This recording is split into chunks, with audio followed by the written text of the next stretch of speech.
Hi, I'm Diggs. It's been a little bit. um, I am not going to be going back to posting regularly because I'm in year 12 and year 12 is taking up a lot of my time. That's why I've been away for 5 months? Question mark. Um, but I am here to post a little project I did for school. I'm in VC media. And for that, we have to make a video essay as a part of our assessment. And I scored quite high. I got a 95% on that part of the assessment. And I thought I'd post it here to help some people out, possibly, in their ventures. Um, it is on the 2022 film The Menu by Mylod.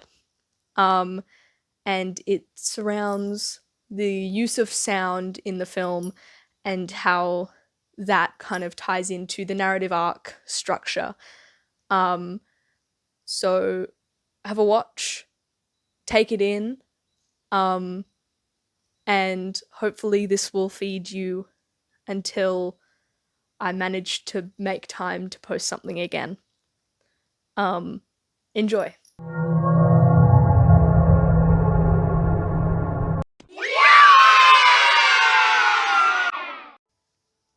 The Menu, written by Seth Reese and Will Tracy and directed by Mark Mylod, is an American black comedy horror released in 2022.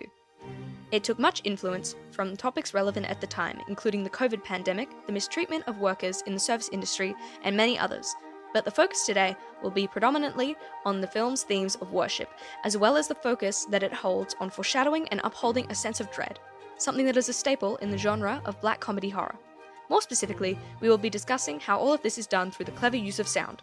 Before we dive deeper into sound, though, it is important to quickly explain exactly what influence worship and religion had on the film. At the time of the film's release, 2022, around 31.6% of the world's population fell under the umbrella of Christianity, making it the largest spanning religion globally. To contrast this, around 14.4% of the population reported themselves as unaffiliated. Religion has, of course, always been widespread, but it is significant specifically with Christianity, as so much of the soundtrack is reminiscent of that evangelical style of music. Also significant is the rising popularity of extremist cults within the past century or so. In the film's case, the focus would be on that of a mortuary cult, better known as a death cult. These are cults that hold a great focus on death. These, of course, date far back into even ancient Egyptian times. But the mortuary cults that presumably have been more of an influence on the Menu would be more current ones, such as a Christian offshoot, the Children of God, or a slightly more famous one in the Western world, Heaven's Gate. The influence of these cults is clear in the depiction of Chef Slovak as the leader of Hawthorne, a role similar to that of a cult leader. He is held in extremely high regard, as well as living in luxury in comparison to the rest of his team, something extremely common in cult leaders. The other main comparison is, of course, the end of the meal, consisting of the deaths of everybody on the island, barring Margot, who of course escapes. The starting minutes of the film are some of the most densely packed of the entire runtime when it comes to analysis. It is the introduction to our characters, and therefore there is a huge amount of information to take in only a short period of time. When we are introduced to our characters while they gather on the boat to Hawthorne, our high-pitched and slow-stringed music evokes a high society feel, while the minor key, though not super noticeable, adds a sort of suspense, a building, slightly mysterious atmosphere. This then transforms into a very subtle, low and ominous tone when the starter dish is brought out. This is one of our first prime examples of a blatant foreshadowing. The low notes, though subtle, create a sense of dread.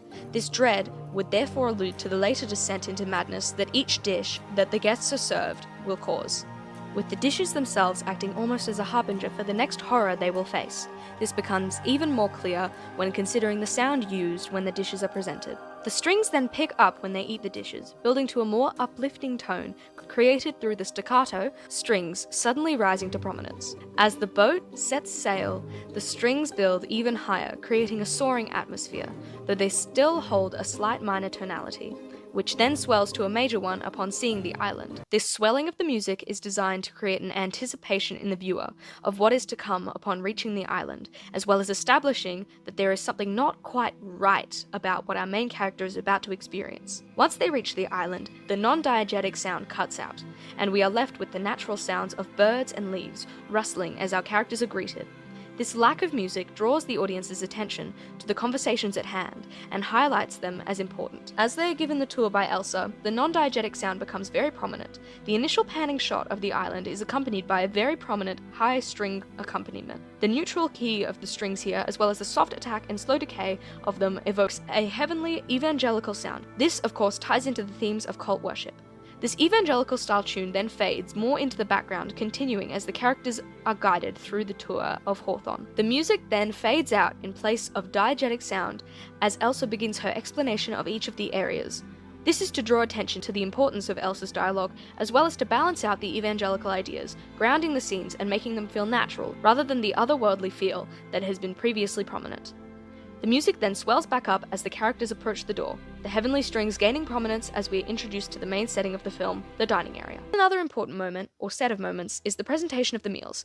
As each meal is presented to the guests, a small run is played. During the first few meals, it is very light, serene, and similar to what you may hear in a food documentary. It also still holds that smooth, light, ethereal nature. As the film progresses, each presentation slowly becomes less serene, more crowded with noise, and much messier, while still holding that ethereal tone. This is contrasted by the final course, dessert, which is accompanied by a swelling and peaceful composition, fully embracing the ethereal evangelical nature of the soundtrack. After the music has swelled, the notes are cut off by a low grumbling, similar to that of a boat's foghorn, and the slashing of a knife is heard as Margot takes a bite of her burger. This slicing alludes to, of course, the deaths of the many guests, but it can also be tied to a metaphorical death of the cycle of disrespect that the takers have created. Margot's ordering of the burger is what freed Slavik, allowing him to truly give instead of being forced to. This then ties together his plan, allowing him to complete his ritual of sorts, a final tie to the overarching themes of worship and cults.